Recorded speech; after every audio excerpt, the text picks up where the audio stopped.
Muito bom dia, galerinha! Tudo bem com vocês? Em nossa videoaula de hoje, nós vamos falar um pouquinho sobre as plantas angiospermas. E a primeira característica de uma angiosperma, além delas terem folhas, além delas terem flores, sementes, tronco e o caule e as raízes, a principal característica são os frutos. Mas vamos iniciar falando das raízes. A raiz, ela prende a planta ao solo e ela é responsável pela retirada de água e sais minerais. Então, essa água e os sais minerais são levados das raízes para toda a plantinha, então é absorvido. Então passa lá pelo tronco e vai para as folhas e para toda a extremidade da árvore, e assim ela nutre a árvore. O tronco ou caule é ele responsável por conduzir a água e os sais minerais da raiz até as folhas e também é responsável pela sustentação do corpo da plantinha. Já as folhas, elas têm uma importante função.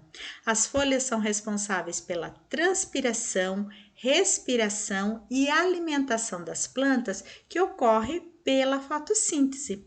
Então, é justamente nas folhas que é produzido a fotossíntese. Então, através de uma região chamada cloroplasto, que produz esse pigmento verde,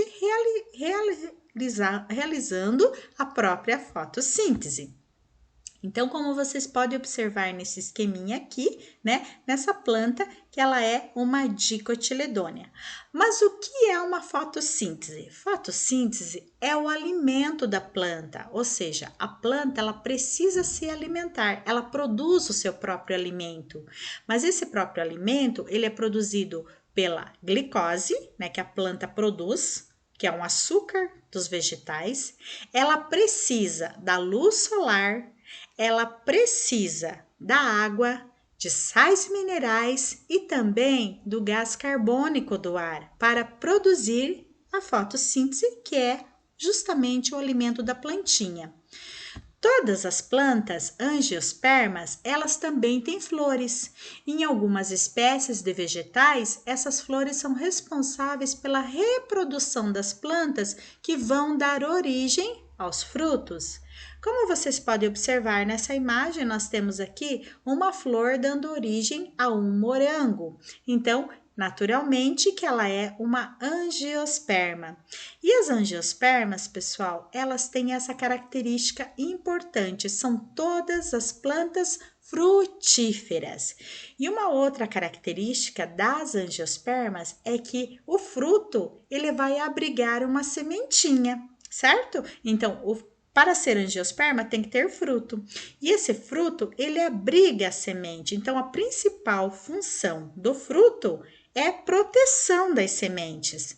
E as sementes, elas têm também uma função bem importante. Elas são responsáveis pelo nascimento de novas plantas. E aí nós podemos observar nessa maçã que ela tem duas estruturas aqui. Aqui são os cotilédones. Então, a macieira, por exemplo, né, a flor de macieira, ela vai dar origem ao fruto da maçã, porque ela é uma dicotiledônea, ó, dois cotilédones. Então, quando a gente volta um pouquinho em uma folha, nós podemos ver, por exemplo, como que a gente pode analisar esta folha e dizer, é uma dicotiledônea, porque ela tem essas nervuras laterais, tá? Isso característica de uma dicotiledônea. Agora, se essa nervura fosse retinha, paralela, reta, ela seria monocotiledônea. Mas monocotiledônea, nós lembramos de uma aula anterior que eu expliquei, que é folha de grama, folha de milho, folhas com nervuras retas, cana-de-açúcar também é monocotiledônea. Então, a maçã, ela é dicotiledônea, porque as nervuras são paralelas. Então, a principal função das angiospermas é essa característica de produzir os frutos. Então, a nossa videoaula fica por aqui. Um grande abraço para vocês e até a próxima videoaula. Até mais, pessoal!